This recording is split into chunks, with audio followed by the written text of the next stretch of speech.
right, the big news coming out of Seahawks training camp today was that Jamal Adams has been removed from the PUP list, the physical unable to perform list, which means now he can participate in walkthroughs and try to get ready for the regular season and whenever he comes back. So, you know what, not a lot of B-roll for you. In fact, we don't have any for you. But what I do have is a lot of quotes from Pete Carroll. Here's the first one, him talking about Jamal Adams. Last one of these, getting on the road, what's the value, especially for the guys who haven't done it before?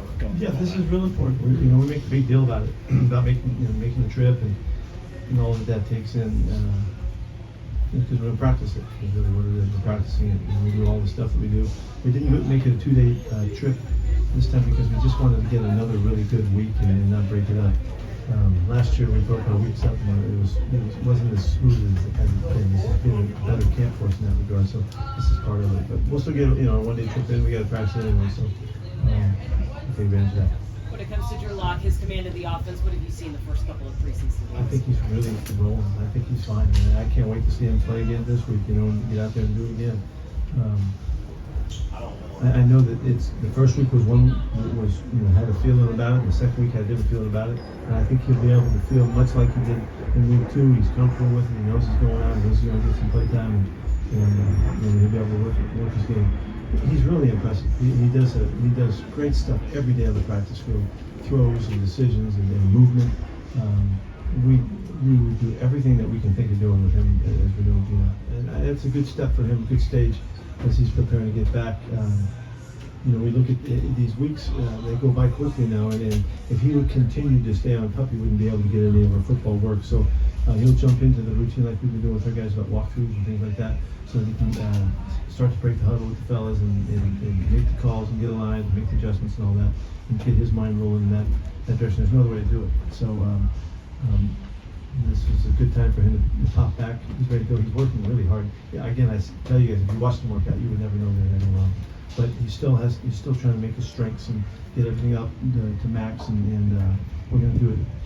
We're going to do it perfectly. We're going to wait it out and make sure that we really take care of him. That pressure does not exist. I don't feel that. We're working with him and the docs and the trainers and all that. That's what's important to me. I don't care when it is. It's just when he gets back to him. I just want him to feel right and confident and believes in the process that got him there, and I'm not going to rush him at all. I haven't heard any word since the surgery, but other than what they initially said, everything was great. They showed us the pictures and all that kind of stuff, so we saw that, and it's an elaborate surgery for such a small crack in the area, but it's going to be so safe. So we're really pleased with it. So and I'd like to see them just continue it, show it again. Different, a little bit different offense, a little bit different style. We have to adapt to some plays. It's a new game plan for them. We won't know what they're doing until we start playing, and so that challenges them to use the scheme and the system really well. But BBK's done a nice job. He's back. He's back to playing football, and that's one major accomplishment. Patrick has done a nice job too, and Johnny Radigan, those guys have played, I think, exactly the same amount of plays so far.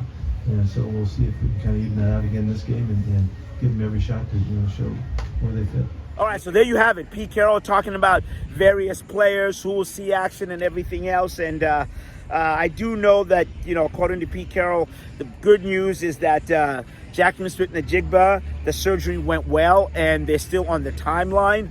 Their optimistic timeline was, what is that? Remember, he had said that they're hoping to get him back for the season opener. So all systems go. And the other kind of note here, I'm just going to go through some notes. Tariq Woolen, Pete said, has been playing really well. And but Joey Hunt does have a left knee that he tweaked. So look for Woolen. I'm going to go back to that just because the defensive backfield. Pete said, you know what? We've got a lot of competition that's going on there. Michael Jackson.